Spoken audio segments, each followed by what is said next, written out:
You guys writing music again? Oh, yeah. Mm-hmm. Is Brother Brian at work? Are you, let me get over there. Let me see this guy. Have you written any songs lately, Master? As I've covered in my previous videos about the Beach Boys, it's widely known that Brian Wilson, the band's enigmatic lead singer, songwriter, and producer, struggled with mental illness, particularly in the period after the band's early success in the first half of the 60s, and that he spent a large portion of the 70s, 80s, and 90s in various states of mental decline, releasing little to no music. Whether it was the 2.5 years he famously spent lying in bed. You were in bed for over 3 years, weren't you? Oh, yeah, 2.5, 3 years. I hibernated. Or the prolonged abuse he received at the hands of Svengali-like therapist Eugene Landy. The common narrative surrounding this portion of Brian Wilson's career is that he lost not only the drive to keep working, but that he also lost the spark of genius that gave his music such dense, multi-layered richness and beauty. That seemingly God-given talent, which made albums like Pet Sounds and Smile such groundbreaking advances in pop music. But if you dig a little deeper, you'll learn that not only did Brian Wilson continue to innovate and compose during these lost years, but that some of this work is right up there with the music from the Pet Sounds era.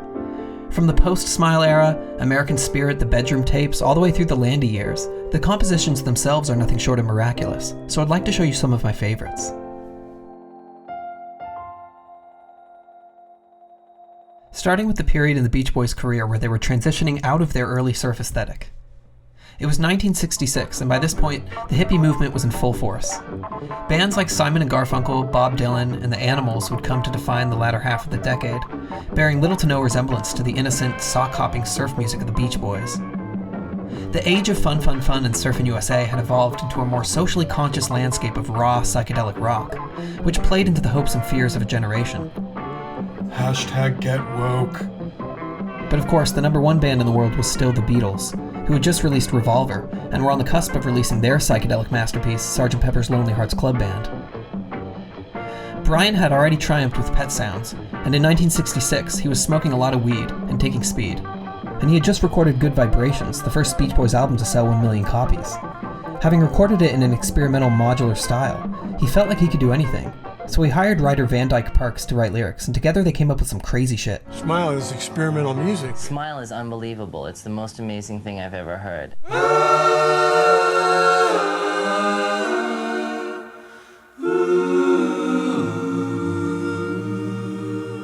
believe he described this project as a teenage symphony to God. I actually heard him say, "One day I will write songs that people will pray to."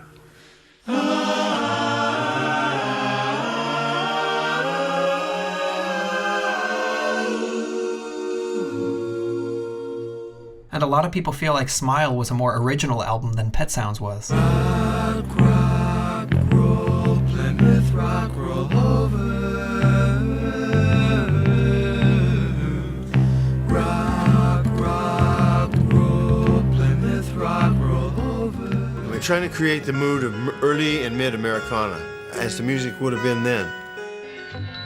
Complete with antique sound effects. I'd like to do another one, Dan. Frankie, I think you should go back and forth. I had some beads similar to these. They were not exactly these beads, and that's what he wanted. And the words say, a diamond necklace played the pawn, hand in hand some drum along, to a handsome mannered baton. Well, had to do with poverty and wealth. A blind class aristocracy, back through the opera glass you see the pit and the pendulum drum. Columnated ruins, domino. Old music was dying. New music was taking its place with a sense of purpose. Canvass the town and brush the backdrop. Are you sleeping? I told Van Dyke Parks, I asked him actually, what does this passage of lyrics mean? I said, quite frankly, I don't know. He says, I haven't a clue. So to me, I'm thinking, well, logically, we have an audience. We have a song. We were trying to portray something. Don't you want to relate to that audience? Hey, they don't mean a damn thing, but they create an image.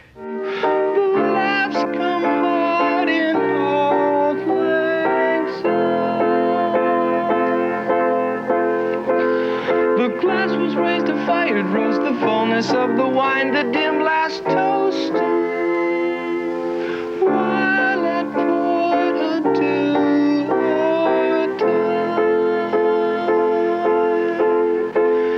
a choke of grief, heart hardened I, beyond belief, a broken man too tough to cry.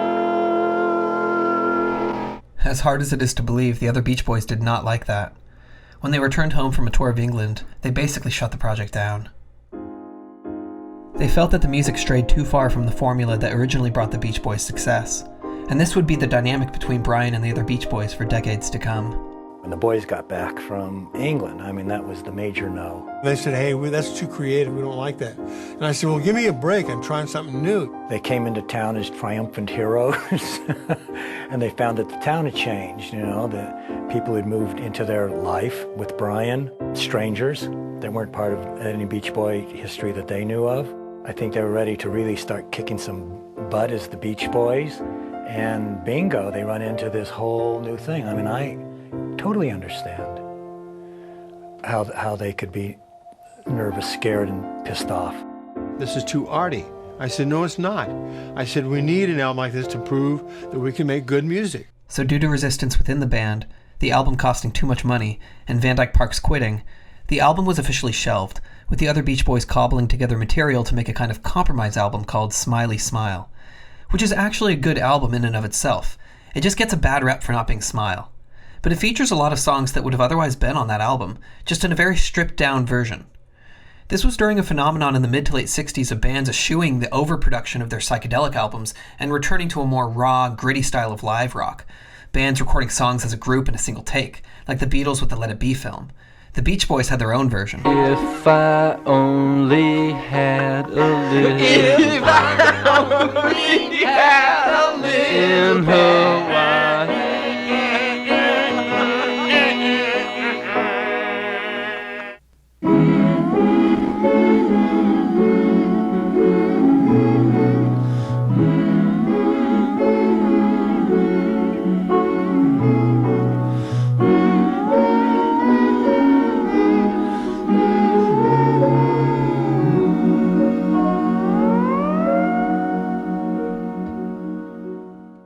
Smiley Smile is also cool because it has a song called Wind Chimes, which is originally from the Smile sessions.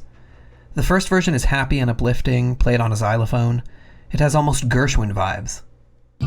Hanging down from my window, those are my wind chimes. And then a year later, under tons of mental duress. Hanging down from my window, those are my wind chimes. I saw him go from this thin, gorgeous young man to a 350-pound, you would never recognize him. And he lived literally in his bathrobe, in the bed, for a number of years. And when we would see him, he would go scurrying by, not say hello to anyone, and go scurrying back with a plate of food or something. You know, he had a way of, all he had to do is walk upstairs and just completely tune out to everything. In the late 60s, the Beach Boys produced a string of strong albums that went largely ignored. The number of live bookings for the band shrank. Brian did continue to write and produce during this period. It's just that the other Beach Boys didn't really put his songs on the albums, and to their loss. Without Brian's participation, the group became a ho-hum, not selling records, precipitously low concert rates. Thank you, and now we would like to do a song from our Pet Sounds album recorded 2-3 years ago. The band continued recording, but the vibrations were not so good. Well, I think the band fell out of favor because we had the Surfing Doris Day image. An image Brian had long since abandoned. And yes, even though Brian was still contributing to the writing and production of albums like Wild Honey and 2020, he was no longer making those executive decisions for the band that decided their artistic direction, like he used to be. How do I feel knowing love is away? How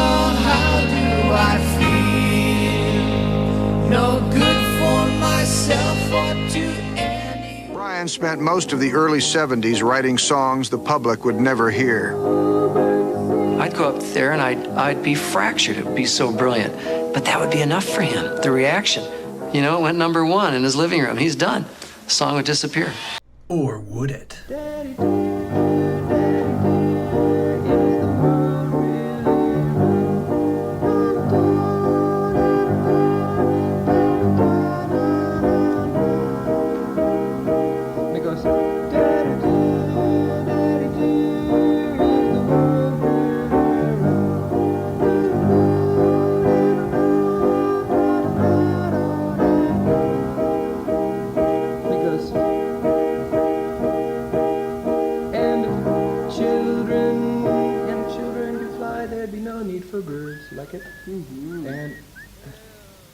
And then it goes, little one. And the dad comes and he goes, little one.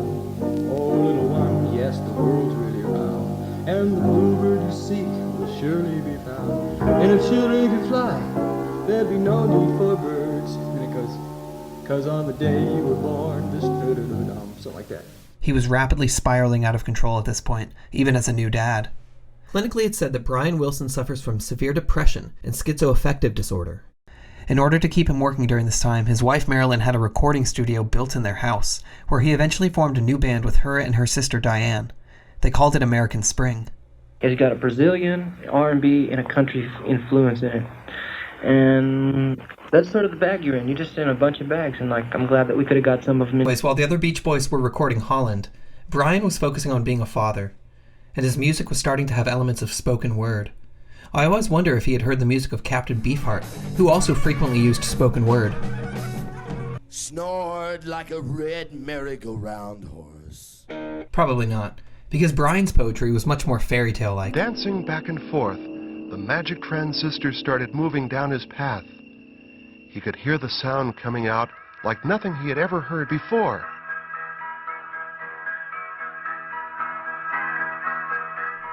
His drug use at this point was daily, and there was a serious fear that Brian would eventually overdose or harm himself. As a desperate means of guilting him to get well, the other Beach Boys would occasionally fire him from the band. What specifically is Brian's role then in the group today?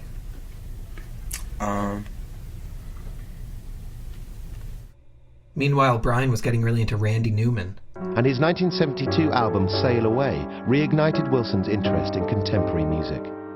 He hadn't really come out vocally about any rock and roll for a long time, since Rubber Soul, which is like December of 1965.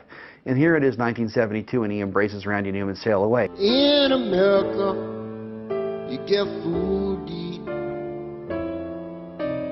You won't have to run through the jungle and scuff up your feet. And there's a definite similarity between this and the music Brian was making at this time. You just think about Jesus and drink wine all day.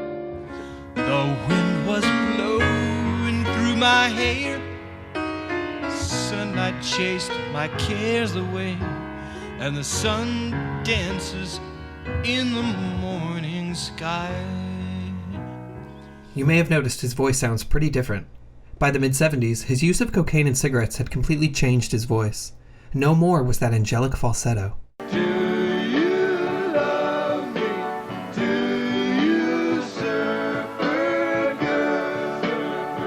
His habit got so bad, you can hear him snorting cocaine live on a radio interview. This is Jim Pewter with Brian Wilson, and we're...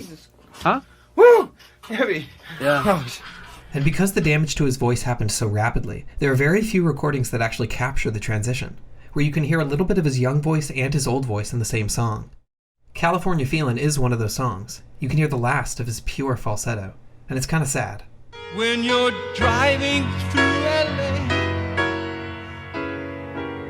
watch the cliffs below on beautiful Laguna's 3 Arch Bay.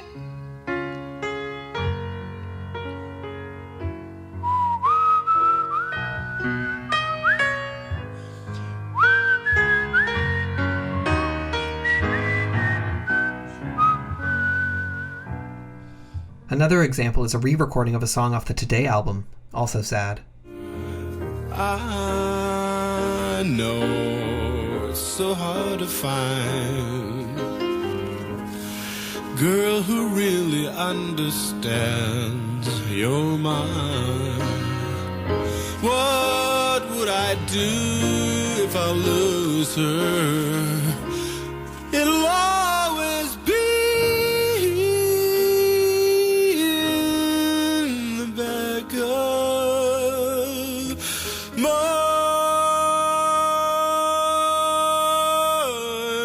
mind.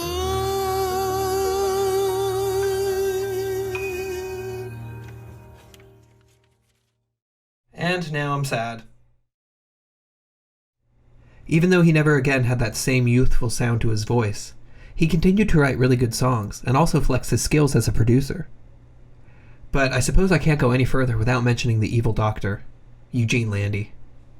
Finally, in late '75, a radical therapist, Dr. Eugene Landy, was called in to bring Brian Wilson back to the land of the living. She hired this psychologist, Gene Landy, who was, suspiciously enough, very tied in, to showbiz people.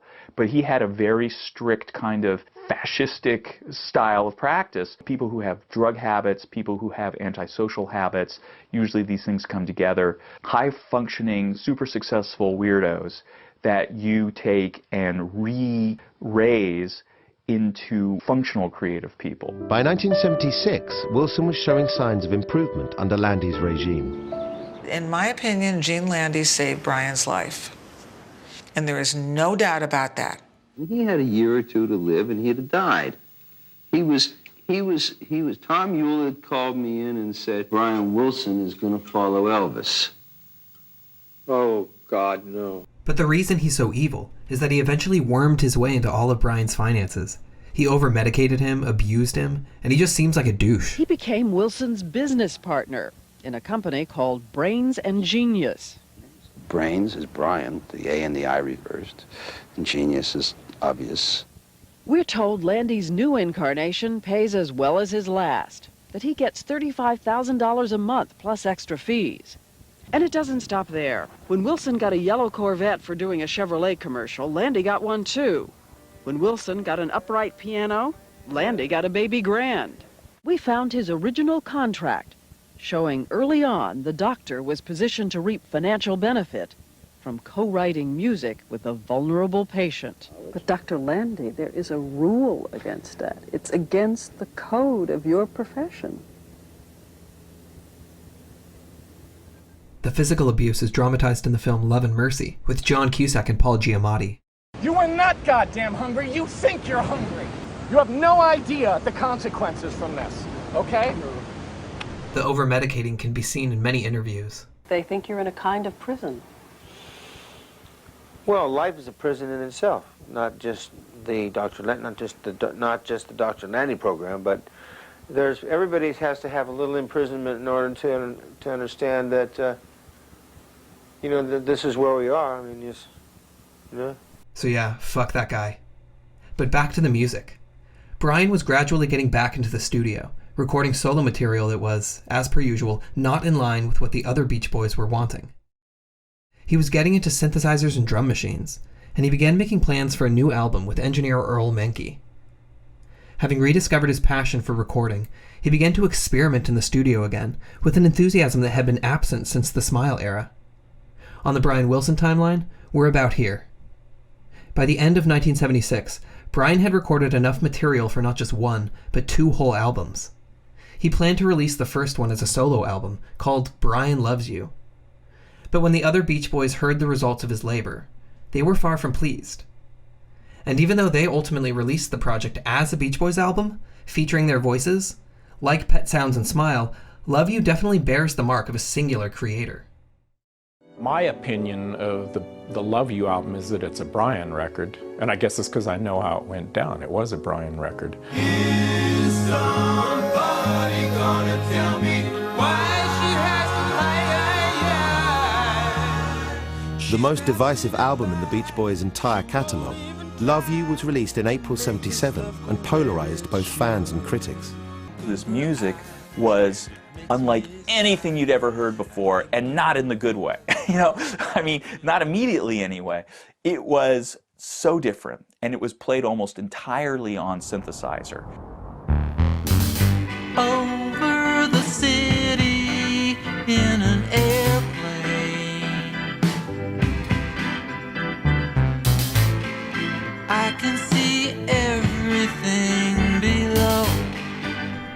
The intended follow-up to Love You was Adult Child, but due to the poor reception of the former, Adult Child was never released. Still, Brian's material throughout the 80s was great. Around my neck at last, the memories of the past are catching me so fast. Someone's calling me. But things at home were going bad again. Although he had full-time handlers, Brian slipped back into drug use and overeating. He often ran away from home on binges. Private detectives once found him playing for free drinks in a San Diego piano bar. You don't think that was hard to deal with? The final straw was he was so out of it, he didn't know what he was doing anymore. And when Carney was a young girl, he had offered her a drug. And I said, that's it? Nothing in the world, no matter how much I loved that man, nothing was going to hurt my children and no one. That was it. The flame of love we had has finally died. Can't take this emptiness you left inside. It's over now.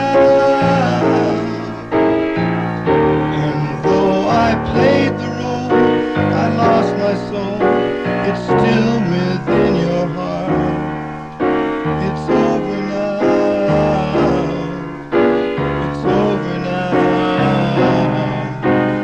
Shades of blue and purple haunt me. It's depressing as hell. Needless to say, this was not a good time for Brian. Okay, into the 80s. I feel confident, that, see, when you write, sometimes writers will write, just cram a song out and bang it out till they have it. With me, I am an impulsive person, and I'll be doing something, say, see you later, and then I'll go into an artistic thing, and it'll all start to happen. I don't believe in sitting down and cranking them out, because just with me, it doesn't satisfy. I know a lot of people say, well, what do you think your next one will be like? And that... it's just, you can't really give an answer, you know what I mean, until it's done. And then you say, well, that is what I was talking about 2 weeks ago. You know what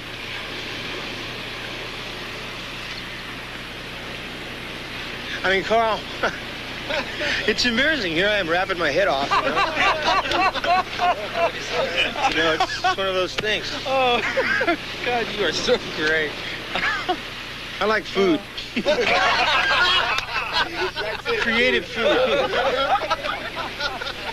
It's great to see Brian goofing around with his brothers. In particular, Brian had a unique bond with his brother Dennis. Out of all the Wilsons, they both struggled with substance abuse and overindulgence the most.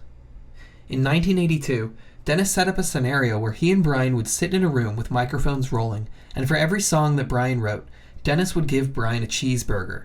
They also did a lot of coke. They were ultimately called the Cocaine Sessions. Oh, my life.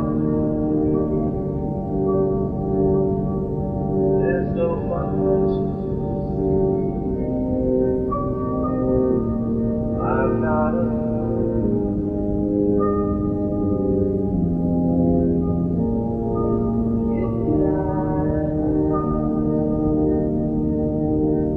let me hear this song. Let me be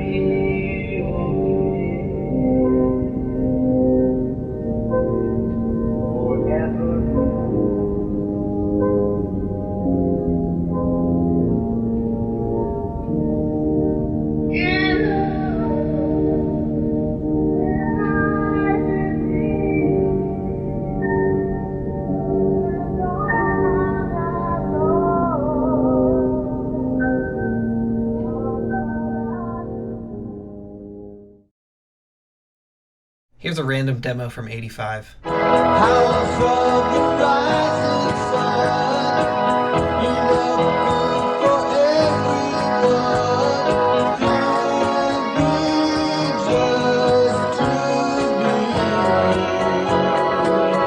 In '87, Brian recorded his first official solo album, Brian Wilson, sometimes called Pet Sounds 88, along with a follow-up, Sweet Insanity, which, like Smile and Adult Child, was shelved.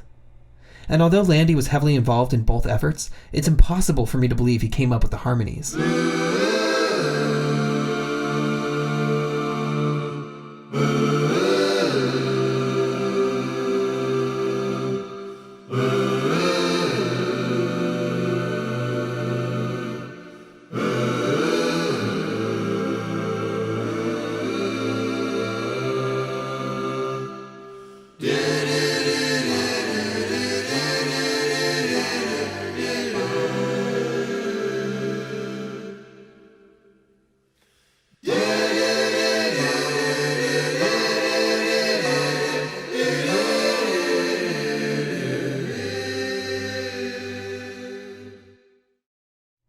The album also features the song Rio Grande, which is kind of like a mini version of Smile, with lots of different parts.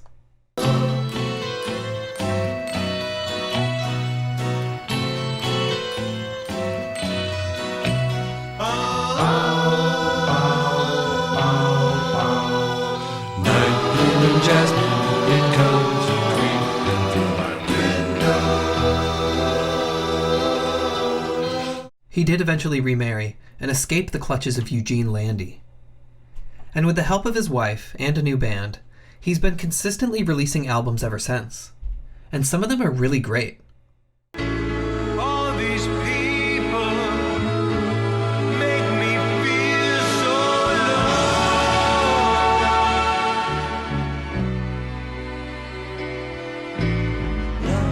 Lost in the He even did a song with She and Him. The rhythmic beat of this tropical band. We'll be wasting our time. On the island. So I guess you can't really call these his lost years anymore. I've seen him live myself twice now, and it's cool that in the subsequent years he's been able to look back and reflect. Do you think the source of the problems that you had was the psychedelic drugs? Yes. Yeah? The psychedelic drugs messed my life up. But they made you more creative too, right? Yeah, but I got good vibrations, the California Girls, you know. Sometimes helped me, Rhonda. I wrote those all after I took the psychedelic drugs. But it wasn't worth it? No, boy, not worth it.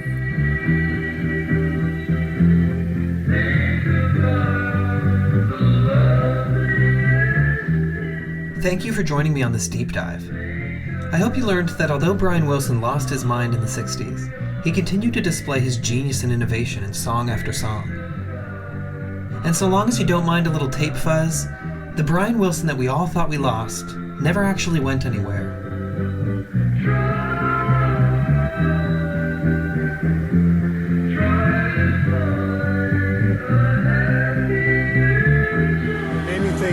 It gave me the confidence that the world was ready for this music. Yeah.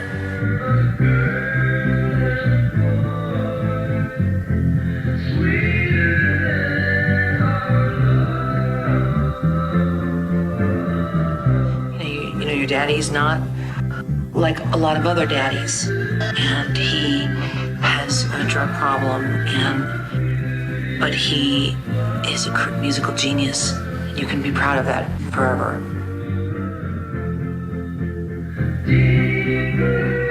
It's groundbreaking music. I think he was writing from his heart, and I think he was just way ahead of his time. I don't know if at the time if people would have appreciated it as much as they're going to appreciate it.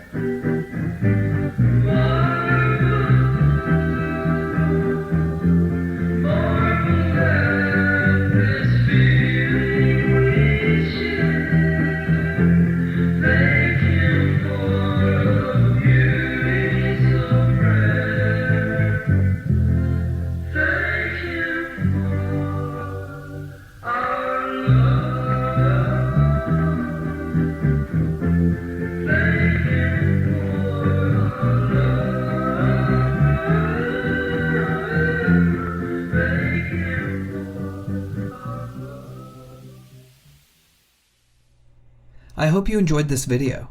If you'd like to support me and get these kind of videos coming out sooner, please follow the link in my description and support me on Patreon. Thanks so much!